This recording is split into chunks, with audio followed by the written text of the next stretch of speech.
Welcome to VOT films. இன்னைக்கு நம்ம பார்க்க போற படத்துல கடல்ல வர்ற கப்பல்களை எல்லாம் மறிச்சு கொள்ளையடிக்கிற கடல் கொள்ளையர்கள்லாம் திடீர்னு ஒரு நாள் ஒண்ணு சேர்ந்து எவ்வளவு நாள் தான் நம்ம கடல்லே பொழப்ப தள்ளுறது, ஒரு நல்ல நாடா பார்த்து ஆக்கிரமிச்சு நமக்குன்னே தனி ராஜாங்கத்தை உருவாக்குவோம் அப்படின்னு உலகத்துல உள்ள கடற்கொள்ளையர்கள் எல்லாம் ஒண்ணு சேர்ந்து சீன நாட்டை குறி வைக்காங்க. திடீர்னு கப்பல்ல வந்து பீச்ல இறங்கிற அந்த நாட்டுக்காரங்க அரண்டு போயிடுறாங்க. வந்து இறங்கி இருக்கிற கடற்கொள்ளையர்களோ 20,000 பேர். யாராலையும் கணிக்க முடியாத அந்த போர்ல நடந்த ஒரு உண்மை சரித்திரத்தை தான் இன்னைக்கு பார்க்க போறோம். இன்னைக்கு நம்ம பார்க்க போற படத்துடைய பெயர் காட் ஆஃப் வார். 1522 வருஷத்துல இருந்து சீனாவை ஆண்டு வந்த ஒரு மாபெரும் மன்னன் தான் மிங்கு. அப்போ ஜப்பான் கடற்கொள்ளையர்கள் அடிக்கடி சீன நகரத்தோட கடற்கரையை தாக்குறத வாடிக்கையா வச்சிருந்தாங்க. அதுல முக்கியமான ஒரு ஆள் தான் மாஸ்டர் வெங். அவன் கடற்கொள்ளையர்களோட உதவியால சீன நாட்டு கடலோரமா இருந்த ஒரு கிராமத்து கோட்டையை ஆக்கிரமிச்சு அங்கேயே உட்காந்துட்டான். அவனை எதிர்த்து தாக்க மிங்கு படையோட மூத்த போர் தளபதியான பிக் டாடி கடந்த 5 மாசமா அட்டாக் பண்ணிக்கிட்டு இருக்காரு. தோல்வியை மட்டுமே சந்திக்காரு. அதே மாதிரி மறுபடியும் ஒரு படையை கூப்பிட்டு வராரு. ரெண்டு பக்கமும் மலை இருக்க நடுவுல ஜம்முன்னு அந்த கோட்டை அமைஞ்சிருக்கு. அந்த கோட்டைக்கு வெளியே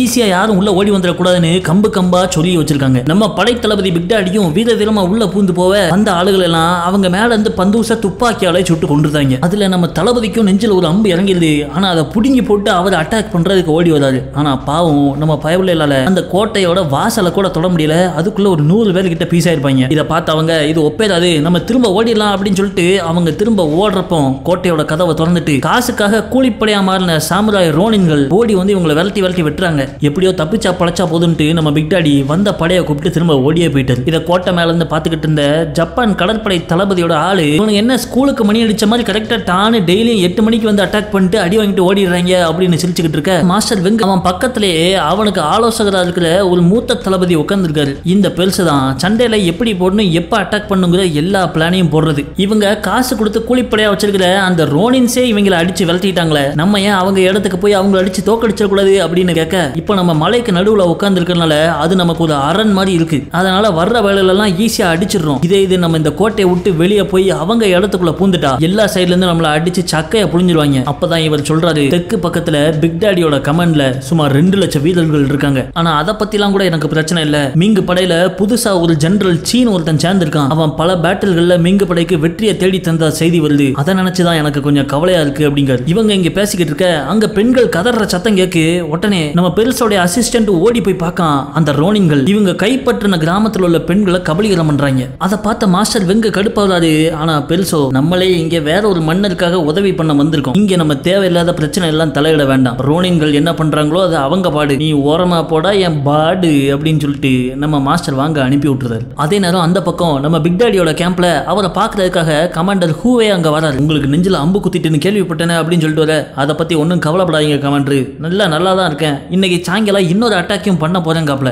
அப்போ ஒரு குடிசைக்குள்ள ஒரு புதுமுகம் என்ட்ரி கொடுக்கு. அவர் தான் புதுசா வந்திருக்கிற ஜெனரல் சி. அதை கேட்கவுமே பிக் டாடி கடுப்பாடுறாரு. இல்ல நீயா என்னமோ என்ன விட பயங்கரமா ஐடியா வச்சிருக்கேன்னு சொல்லிட்டு தெரியலாம, அப்படி என்னடே தெரியும் உனக்கு அப்படின்னு கேட்க கமாண்டர் ஹூவும் வந்து சீக்கு சப்போர்ட் பண்றாரு. நீங்க பல மாசமா முயற்சி பண்ணிட்டு இருக்கீங்க, ஆனா இன்ன வரைக்கும் அந்த கோட்டையை உங்களால தகர்க்க முடியல. மேலிடத்துல இருந்து ஜெனரல் சியை இறக்க உத்தரவு வந்திருக்கு. பிக் டாடி நீங்களும் சண்டையில அடிபட்டு இருக்கீங்க, கொஞ்சம் ரெஸ்ட் எடுங்க, ஒரு வாட்டி அவர் ட்ரை பண்ணட்டுமே அப்படின்னு சொல்ல, எல்லாம் எங்களுக்கு புரியுது, அவனே போகட்டும்னு கோவத்துல நம்மளால சொல்லிடுறாரு. இப்போ இவங்களுக்கு 20 நாள் தான் கெடு. அதுக்குள்ளேயும் அந்த கோட்டையை தகர்த்தாகணும், இல்லனா மேலிடத்துல இருந்து எல்லார் மேலேயும் ஆக்ஷன் பாயும். ஆனா ஜெனரல் சி சாதாரண ஆள் கிடையாது. இதுக்கு முன்னாடி 3 பேட்டில்ல மிங் ட்ரூப்புக்காக வெற்றியை தேடி கொண்டு வந்தவர். அப்படி பல மாசம் முன்னாடி நடந்த ஒரு பேட்டில காமிக்காங்க. அதுல இவர் படையோட வெற்றிகரமா ஒரு கடற்கொள்ளையர்கள் கூட்டத்தை எதிர்த்து அவங்கள தோக்கடிச்சதை காமிக்காங்க. அதுலயே நமக்கு தெரிஞ்சது ஜெனரல் சி வில் வித்தையில பெரிய வித்துவான்னு. ஆனா அவர் கூட இருந்த படையோட முட்டாள்தனத்தால ஈஸியா ஜெயிக்க வேண்டிய பேட்டில அவங்க டிரா தான் பண்ணிருக்காங்க. அதை பார்த்த கமாண்டர் ஹூ இவரை கூப்பிட்டு விடுறாரு. நீ எவ்வளவு பெரிய வீரர்னு எங்க எல்லாருக்குமே தெரியும், அதனால வீரர்கள் எல்லாருமே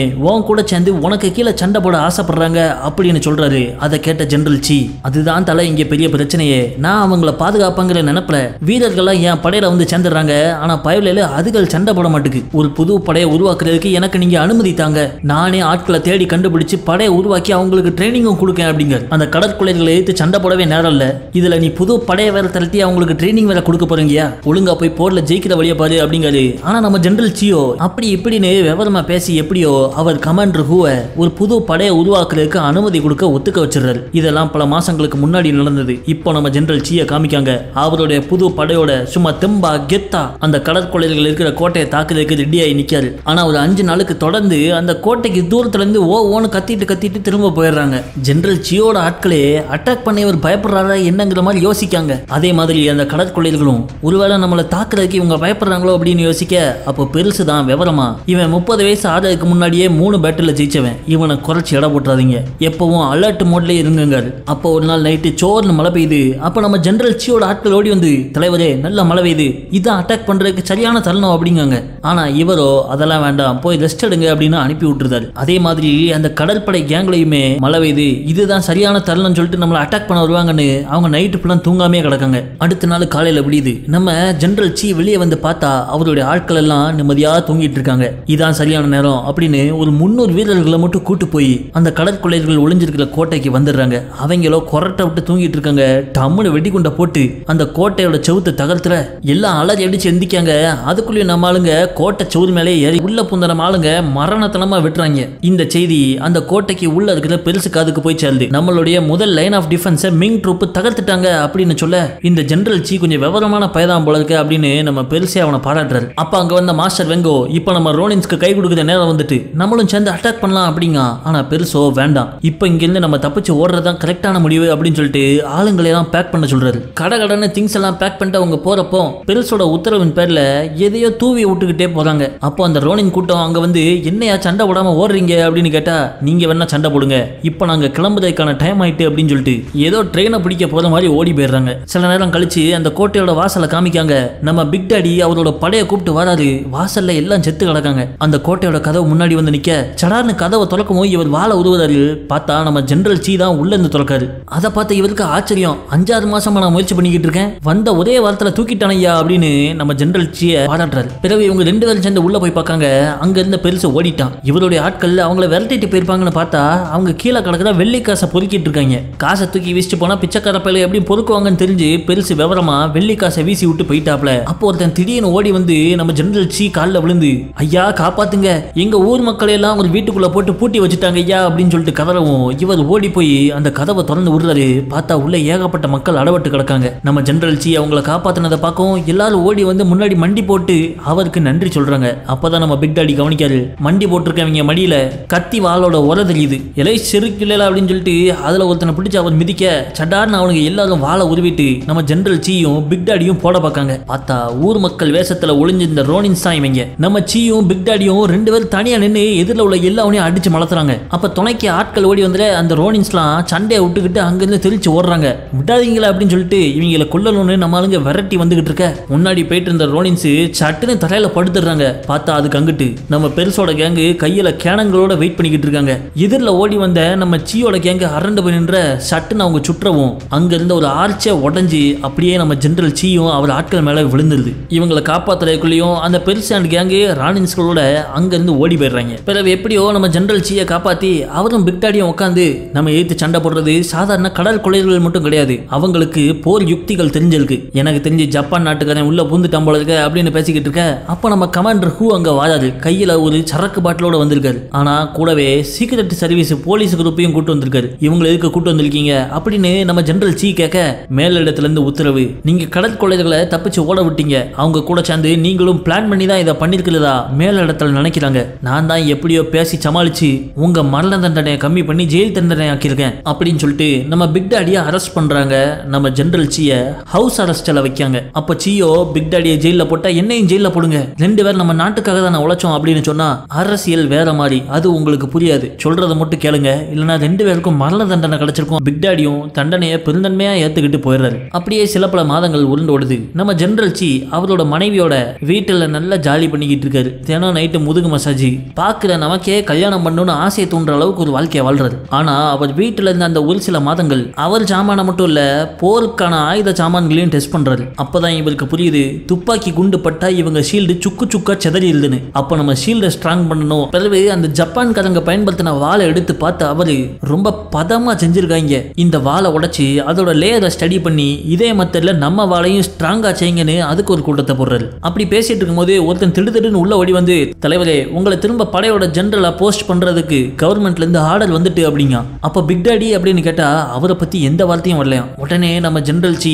நேராவே அவரை பாக்குறதுக்கு ஜெயிலுக்கு போயிடுறாரு. அங்க போய் பார்த்தா 2 பேரும் சண்டை போட விட்டு நம்ம பிக் டாடி வேடிக்கை பார்த்துக்கிட்டு இருக்காரு. அப்போ நம்ம ஜெனரல் சி, தலைவரே இந்த உலகத்திலே சிலம்பாட்டத்துல உங்களை மிஞ்ச ஆள் இல்லைன்னு சொன்னாங்க, அந்த வித்தையை கொஞ்சம் எனக்கு காமிக்கலாம் அப்படிங்கவும் வாயா காமிக்க அப்படின்னு சொல்லி சி கையில ஒரு கம்பை கொடுத்துட்டு இவரும் ஒரு கம்பை எடுத்து கொண்டு போய் நிக்காரு. ஆனா டாடி வச்சிருக்கிற கம்பு சின்ன கம்பா இருக்கு. அதை பார்த்தாச்சு 1 இன்ச்சு கூட விட்டு விளாசிடுவேன் அப்படிங்கவும் நம்ம டாடியோ எனக்கு பிக் டாடின்னு சும்மா ஒன்னும் பேர வைக்கல, கட்ட கம்பா இருந்தாலும் கனமான கம்புப்பா, வந்து மோதிப்பால்டா பிக் டாடி டோன்ட் ஸ்டாப் அப்படின்னு இவர் களத்துல இறங்க 2 பேருக்கும் மத்தியில வெறித்தனமான கம்பு சண்டை நடக்கு. கட்ட கம்போட சக்தியை பார்த்து ஜெனரல் சீயே மிரண்டு போயிடுறாப்ல. அப்போ ஜெனரல் சீ வித்தியாசமான ஃபார்முக்கு போவ இவன் என்ன வேற இடத்துல டார்கெட் வைக்கானு டாடிக்கு வேர்த்து விறுவிறுக்கு. சட்டுன்னு மறுபடியும் சண்டை நடக்கு. அந்த சண்டையோட முடிவுல நம்ம டாடி லாவகமா சீக்கே தெரியாம அவர் கையில உள்ள கம்பை இவர் கையில பிடிங்கி வச்சிருக்காரு. அதை பார்த்து அலறி போன சீயும் நீதாயா வித்தாக்காரன் அப்படின்னு கும்பிட போட்டு வெளியே கிளம்பி போயிடுறாரு. அடுத்த நாளே இவர் அவர் படைய பாக்குறதுக்கு கிளம்பி போவ அப்ப அங்க ஒரு பையன் வரான். இல்ல யார் நீ எங்க கூட வர அப்படின்னு கேட்டனா,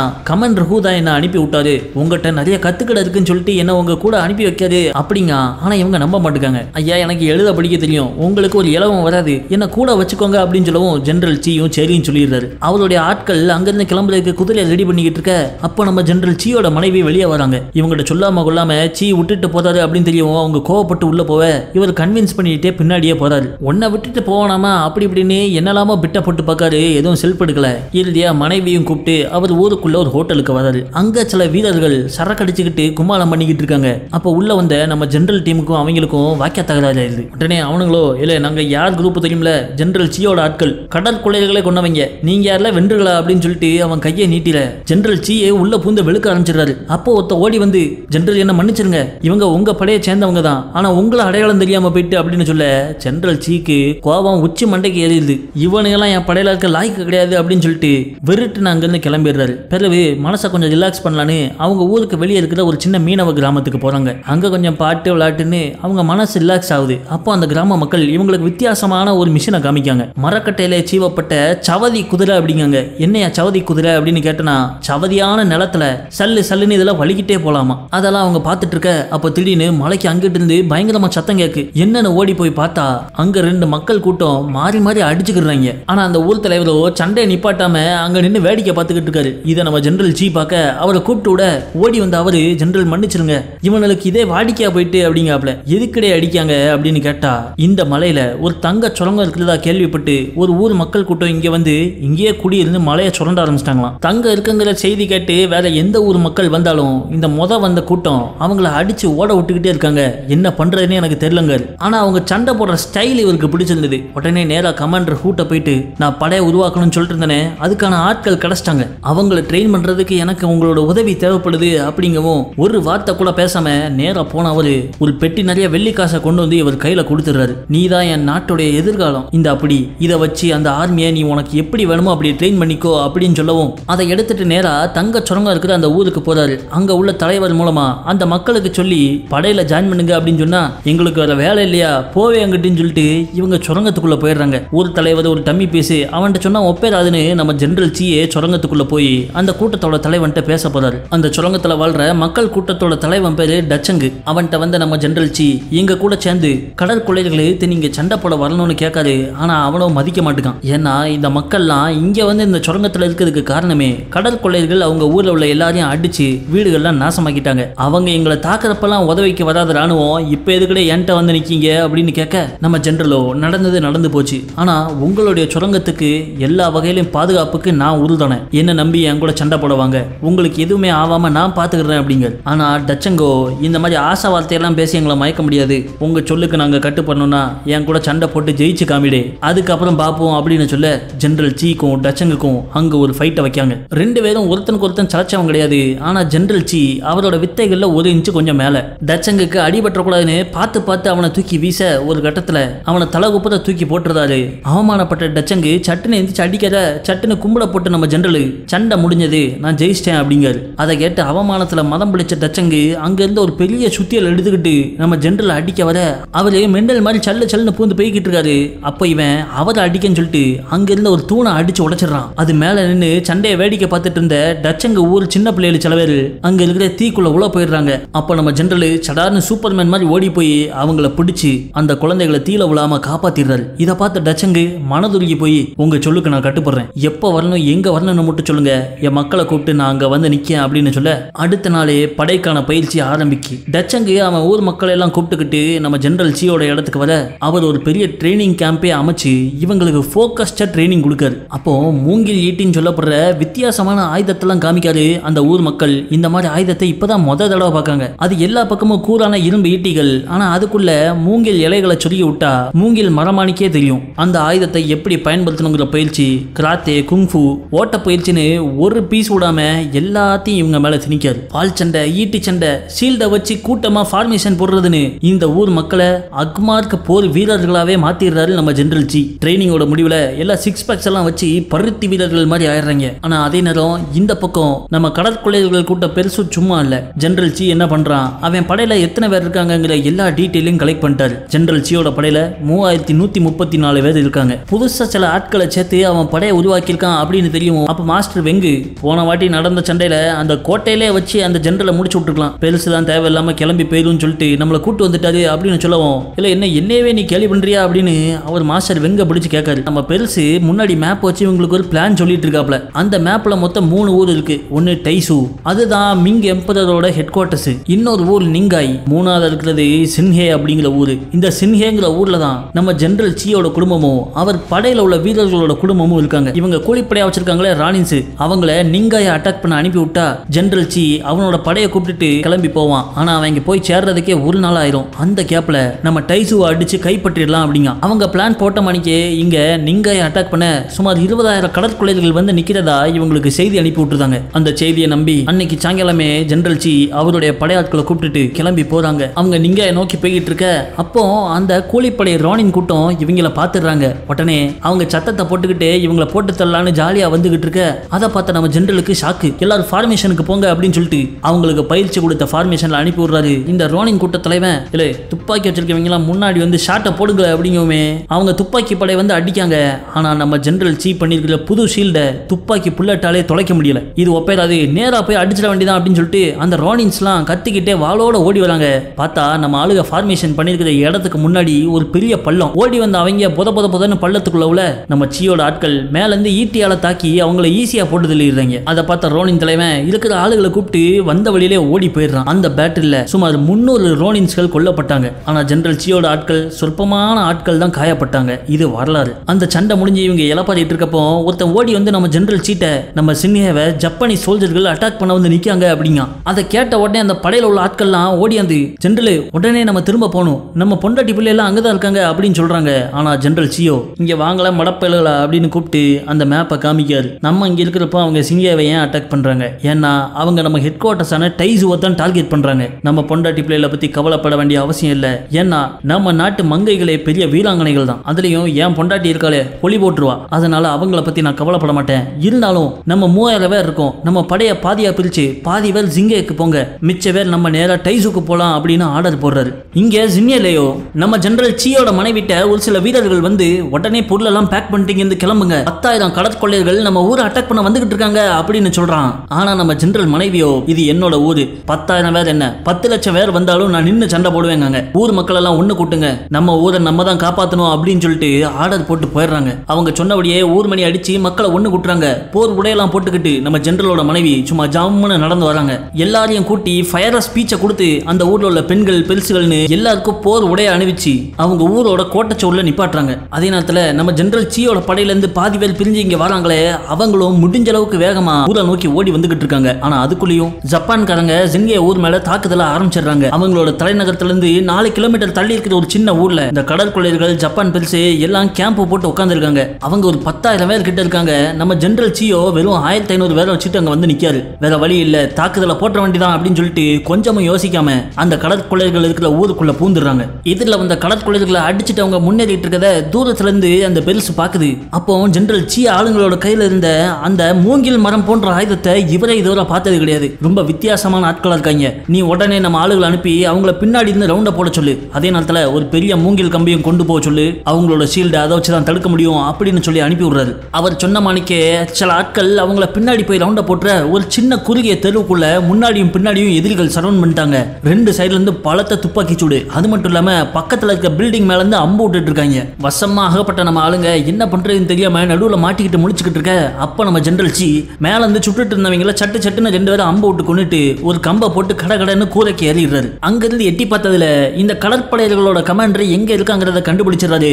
உடனே கீழே இருந்து அவர் அசிஸ்டன்ட் டச்சன் கிட்ட எதிரிகளோட கமாண்டர் இருக்கிற இடத்த சொல்லி நீங்க ஆளுங்கெல்லாம் அக்கா பிரிஞ்சு தெருவுக்குள்ள கூடி பூந்து அந்த இடத்துக்கு வந்துருங்க, நம்ம அங்க மீட் பண்ணுவோம் சொல்லிட்டு இவர் கூரை மேலே தாவி போக ஆரம்பிச்சிடறாரு. இங்க ஜப்பான் பெருசு உட்கார்ந்து இருக்க ஒவ்வொருத்தனா வந்து சார் மிங்கு ட்ரூப் அந்த தெருவுக்கு வந்துட்டாங்க இந்த தெருவுக்கு வந்துட்டாங்கன்னு இருக்கிற எல்லா தெரு பேரையும் சொல்றாங்க. என்னவே சொல்றீங்க அப்படின்னு இவர் அரண்டு போய் எந்திக்க கரெக்டா நம்ம தலைவர் ஜெனரல் சி இவருக்கு எதிராகவே வந்து நிக்காரு. உடனே பெருசோட ஆளுங்களும் சட்டுன்னு அந்த பெரிய பெரிய மூங்கில் கம்பை கொண்டு வந்து முன்னாடி நின்றுதாங்க. ரெண்டு குரூப்புக்கும் சண்டை நடக்கு. இப்படி இங்க வெறித்தனமா சண்டை நடந்துகிட்டு இருக்க மாஸ்டர் வெங்கோ ஊரோட பரவாசல்ல எரிச்சல்ல உட்காந்துகிட்டு இருக்காரு. ஏன்னா இவரு தன்னுடைய கன் யூனிட்டை வச்சு எதிரிகளை போட்டு தரலான்னு பெருசுக்கு ஐடியா கொடுத்திருக்காரு. ஆனா அவரோ அதெல்லாம் நான் பாத்துக்கிறேன், நீ போய் ஊருக்கு பின்னாடி காவல இருந்து அனுப்பி விட்டாங்க, மத்தவங்க எல்லாம் போர்ல வீர வீரமா சண்டை போட்டுக்கிட்டு இருக்க, நம்ம மட்டும் இங்க வெட்டியா உட்காந்துருக்கோமே எரிச்சலாவது. அப்ப பக்கத்துல இருந்த அந்த ரோனின் கூட்ட தலைவன் நைஸ் போல இவன் காதை கடிச்சு, மாஸ்டர் வெங்கு நீங்க இப்படியே வெங்கப்பைய மாதிரியே இருந்தனா உங்களுக்கு மரியாதை இல்லாம போயிடும், ஊர் மக்கள் உங்களை மதிக்கணும்னா அதுக்கு நீங்க போர்ல ஈடுபடணும், உங்க கன் யூனிட் என்னுடைய ரோனின்ஸ் எல்லாரையும் கொண்டு போய் நம்ம அங்க நின்னா 5 நிமிஷத்துல போற முடிச்சலாம் வாங்க அப்படின்னு சொல்லுவோம். மாஸ்டர் வெங்கு ரொம்ப துடிப்பா கிளம்பி போறாப்ல. இங்க ஜெனரல் சியும் அவங்க ஆட்களும் அவங்க ஷீல்ட வச்சு ஒரு பெரிய கோட்டைச்சோறு மாதிரி அமைச்சு எதிரியோட துப்பாக்கி சூடு அம்புகள்ல இருந்து பொழைச்சுக்கிட்டு இருக்காங்க. அந்த ஜப்பானீஸ் பெருசோ ரொம்ப நேரம் இவங்க இந்த ஷீல்டுக்குள்ளே ஒளிஞ்சுக்கிட்டு இருக்க முடியாது, ஒரு கட்டத்துல டயர்டாகி வெளியே வந்து தாகணும், அது வர விடாம அட்டாக் பண்ணுங்கன்னு அடிச்சுக்கிட்டு இருக்காரு. அப்ப பார்த்தா திடீர்னு பெரிய பெரிய துப்பாக்கிகளை கொண்டு ஒரு யூனிட் முன்னாடி வந்து நிக்கி. யாருன்னு பார்த்தா மாஸ்டர் வெங்கோட யூனிட். ஏன் நீங்க என்ன பண்ற அப்படின்னு கேட்டா, சும்மா கடங்க இந்த போரை சீக்கிரம் முடிக்கணும்னு ஆளுகளை கூட்டு வந்திருக்கேன் அப்படின்னு சொல்லிட்டு அவர் அட்டாக்னு சொல்லவும் இந்த பெரிய துப்பாக்கி வச்சிருக்கவங்க டம்னு அடிக்க ஜெனரல் சியோட பட செதறுது. அத வாய்ப்பா பார்த்த அந்த ரோனின்கள்லாம் இவங்களை அட்டாக் பண்றதுக்காக ஓடி வர அப்ப சடான்னு ஜெனரல் சியோட பட நவுண்டு வழி விடுறாங்க. பார்த்தா பின்னாடி இருந்து அவங்களுடைய ஆட்கள் சில பேர் பெரிய பெரிய பீரங்கி துப்பாக்கிகளை கையில கொண்டு வந்து அடிக்க எதிரில் வந்த ரோனின்ஸ் எல்லாம் செதறிடுறாங்க. அந்த டைம்ல ஜெனரல் சியோட படையினர் முன்னாடி புஷ் பண்ண எதிரிகள்லாம் துண்டக்கான துணியாக்கானு ஓட ஆரம்பிக்காங்க. அதே நேரத்தில் இந்த பக்கம் ஜின்னைய காமிக்காங்க. அந்த ஊரே ஒரு போர்க்களமா காட்சி அளிக்கி எதிரிகள் அந்த ஊரோட கோட்டைச்சோறு மேல ஏற முயற்சி பண்ணிக்கிட்டு இருக்காங்க. ஆனா நம்ம ஜெனரல் சியோட மனைவியும் அங்க உள்ள மத்த பெண்களும் சேர்ந்து ஒருத்தனையும் உள்ள விடாம மேல இருந்து கல்ல கொண்டு போட்டு கொண்டுகிட்டு இருக்காங்க. ஆனா எதிரிகள் எப்படியோ வெடிகுண்டை தூக்கி போட்டு கோட்டையோட சவுத்தை உடச்சுக்கிட்டு உள்ள வர கரெக்டா அந்நேரம் நம்ம ஜெனரல் சி படையில இருந்து பிரிஞ்சு வந்தாங்களே ஒரு 1500 அவங்க அங்க வந்து எதிரிகளை அடிச்சு அந்த ஊரை காப்பாத்திடுறாங்க. இந்த பக்கம் நம்ம ஜெனரல் சி படையை பார்த்து எதிரிகள் செதறி அடிச்சு ஓடினாங்களே. நைட்டு பூரா காட்டு வழியா நடந்து அடுத்த நாள் காலையில அவங்க கப்பல் ஏறி தப்பிக்கலான்னு துறைமுகத்தை நோக்கி வராங்க. ஆனா அதுக்குள்ளேயும் நம்ம ஜெனரல் சி டீம் அங்க வந்துடுறாங்க. ஆள் அதுக்கு கையில அந்த சவதி குதிரையை வச்சுட்டு சல்லு சல்லுன்னு வலிக்கிட்டு வராங்க. இல்ல என்ன சீக்கிரம் வராங்க ஓடுங்க அப்படின்னு சொல்லிட்டு பாலத்துல நடந்துட்டு இருந்தவங்க எல்லாம் ஓடி போய் அங்க உள்ள கப்பல்ல ஏறிக்கிட்டு இருக்க அதுக்குள்ளேயும் சியோட ஆட்கள் அந்த பாலத்துல ஏறி எதிரிகளை தாக்க ஆரம்பிச்சிடறாங்க. இவங்களும் உருண்டை அடிச்சு தப்பிச்சிடலான்னு பார்க்காங்க. ஆனா ஜெனரல் சி விரட்டி வந்துட எப்படியும் கப்பல்ல ஏறி கப்பலை கிளப்புறதுக்குள்ளேயும் இவங்க உள்ள பூந்துருவாங்க அப்படின்னு பெருசுக்கு தெரிஞ்சுட்டு உடனே மாஸ்டர் வெங்க மட்டும் ஒரு சின்ன போட்டில் ஏற்றி இங்க இவங்களை எதிர்த்து சண்டை போட்டு வீரமா சாவுறன்னு சொல்லி மாஸ்டர் வெங்க அனுப்பி விட்டுறாரு. பிறகு அவர் நேரா கப்பலுக்குள்ள போய் அவர் ரூம்ல தனியா உட்காந்துக்கிட்டு இருக்க ஜெனரல் சியோட படைகள் எதிரிகள் எல்லாம் அடிச்சு தள்ளிட்டு இறுதியா அந்த பெருசோட ரூமுக்குள்ள வந்துடுறாங்க. அங்க பெருசுக்கும் நம்ம ஜெனரல் சிக்கும் ஒத்தைக்கு ஒத்த சிங்கிள்ஸ் மேட்ச் நடக்கு. மொத அடியிலே பெருசு நம்ம சியோட வாழை துண்டா வெட்டிடுறாரு. ஜப்பான் வாளோட பவர் அந்த மாதிரி அவர் ஒரு சாதாரண ஆள் கிடையாது, பெரிய வாள் வித்துவான் அப்படின்னு இவருக்கு புரிஞ்சுட்டு அப்பதான் ஜெனரல் சிக்கு பிக் டாடி சொல்லி கொடுத்த பாடம் ஞாபகம் வருது. விறுவிறுன்னு சண்டை போட்டுக்கிட்டு இருக்க சண்டையோட முடிவுல நீளமான பெருசோட வாளு நம்ம ஜெனரல் சி கையில இருக்கு. தன்னுடைய வாளை இழக்கிறதுங்கிறது ஒரு சாமுராய்க்கு பெருத்த அவமானம். அதுலயே தோல்வியை ஒத்துக்கொண்ட பெருசு நேரா வந்து அங்க கடந்த அவருடைய வாளை எடுத்து அவர் வைத்த குத்தி அவரே கிழிச்சு ஹராகிரி பண்ணி ஒரு பெருந்தன்மையான மரணத்தை அடைகிறாரு. இறுதியா கடற்கொள்ளைகளோட ஆபத்துல இருந்து இவங்க நாடு பொழைச்சது. அதோட இந்த படத்தையும் முடிச்சிடுறாங்க. இன்னைக்கு நடந்த இந்த உண்மை வரலாற்றை பத்தின படம் உங்களுக்கு பிடிச்சிருந்தா நம்ம வீடியோக்கு லைக் பண்ணுங்க. நீங்க பார்த்ததுல உங்களுக்கு பிடிச்ச மன்னர் கால படம் என்னங்கிறத கமெண்ட்ஸ்ல சொல்லுங்க. வீடியோ பார்த்ததுக்கு நன்றி.